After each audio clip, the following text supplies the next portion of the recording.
you doing, YouTube? Matt with Massive Beer Reviews, back with yet another review and a little bit of semi-local hazy double IPA-ness.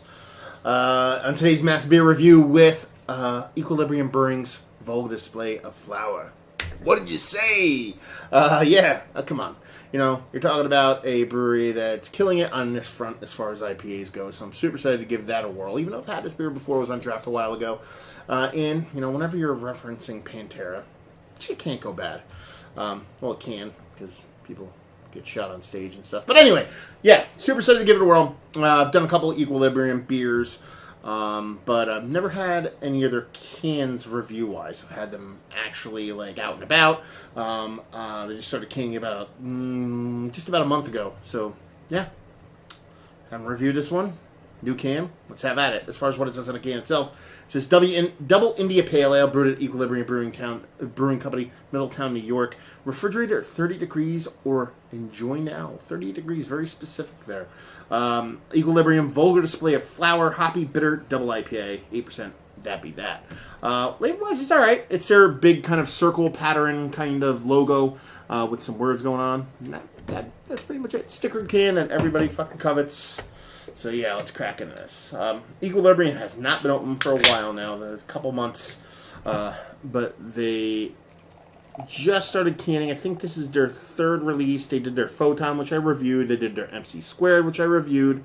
They've done bottles pretty much from the get, and I haven't done one of those, but I'm sure one of those will creep up soon enough. Usually their bottles are more like 750 kind of funky sourish type stuff. Anyway, Two Fingers. Weird kind of yellowish, muddy kind of head on it. It's kind of a unique kind of color. It's got a yellow hue to it. Maybe my light's a little bit too far back. I'm just kind of getting at. Let's see. Infinite creaminess, gravity-defying creaminess, as you can see there. And she be hazy. You know, she looks like what everybody's trying to do nowadays. Let's put it that way. Bit more on the darker side, a little bit more robust kind of orange in color. But, yeah.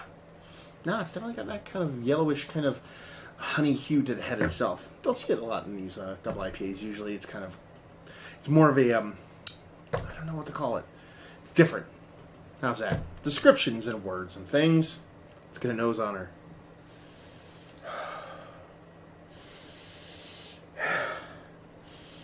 Grapefruit, honeysuckle. That's what comes to mind here. I'm getting tons and tons of grapefruit. I'm getting like a honeysuckle-y vibe. If you ever actually huffed on a nice big kind of row of honeysuckle kind of what is it, fucking, what do they call them? Jesus, flowers, that's the word I'm looking for. Yeah, honeysuckle. It's got that big honeysuckle vibe to it. Nice kind of grapefruity, sweet grapefruitiness to it.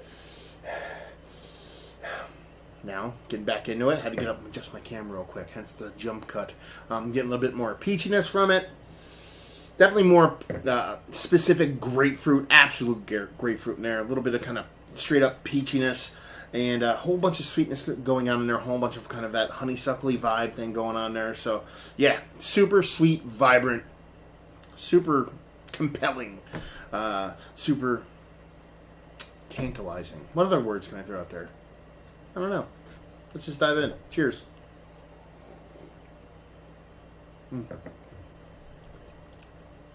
I didn't really mention much as far as bittering on the nose because, honestly, it didn't come to mind. It's definitely in there in the mouth. But there's a perfect balance between the bitterness and the sweetness.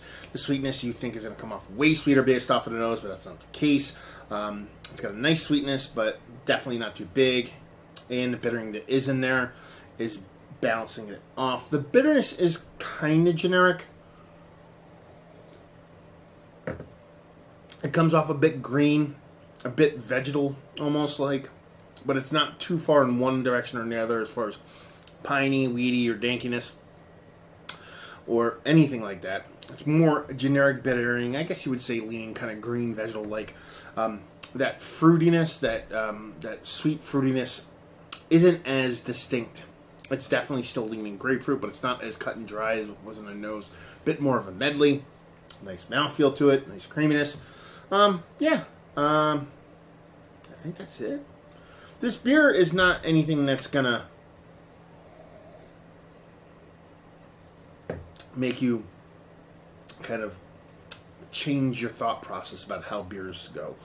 But what it is well made, super drinkable, absolutely delicious. Doesn't drink like 8%. I mean, it's just absolutely fantastically well made for what it wants to be. I've been saying this a lot lately. A lot of these hazy New England style double IPAs, they're copies of copies of copies at this point. And a lot of people are trying to get to a certain point, and some get close, and some fail, but some kind of create their own kind of niche in there. And I believe that's kind of what Equilibrium is doing. They're doing that game. They're doing it quite well. But it seems like every time they come out with a release, the beer's a little bit tighter, and it is a lot of what your Treehouse and Trilliums and all of that of the world are doing. But there's enough subtle uniqueness in there to kind of separate them from that pack, or at least put them in that pack without being like, okay, they're trying to make their beers. They're trying to make them, but at the same time, they're doing it so well that they're not almost falling short of what those people are doing. So yeah, let's talk about it. So one of the better double IPAs that I've had as of late, especially New England style, yes. It's just absolutely delicious. Again, from the get-go, the beers I had from this brewery have really done it for me as far as fulfilling that void of beers like this that I honestly do like. You know what I mean? I'm not going to sit here and say I don't like double IPAs. It's very kind of cool to do that nowadays. To be like, oh, that shit's a bunch of bullshit. I rank on it a lot of times too, but at the same time, I'm not going to sit here and say I don't like them. And this is right up my alley as far as where they should be, at least for me. Value and availability, it is brewery only, and it is $18 a 4-pack. I'd like to see this more sub that, you know what I mean? But market value, they do sell out. Maybe not day of, but within the weekend they release their stuff. And I can see that changing pretty freaking soon. So, you can't fault them for setting that price point. And really, honestly, just say if you like what we like this. If you like all the big name kind of New England style IPAs. Because this is doing it and doing it well. It's delicious. It's what it's trying to be. It's executing perfectly. And, who doesn't want to have a grapefruit peach party in their mouth? Because that's basically what this is.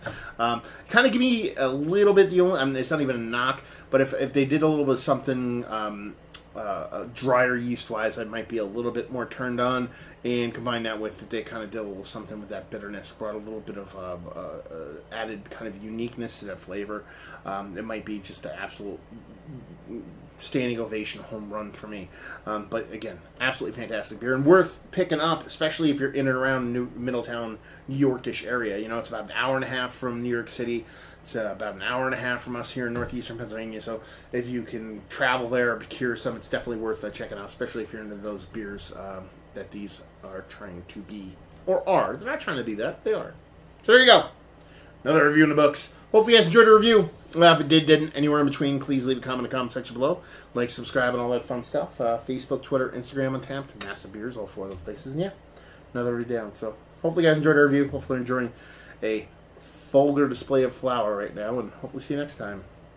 Walk.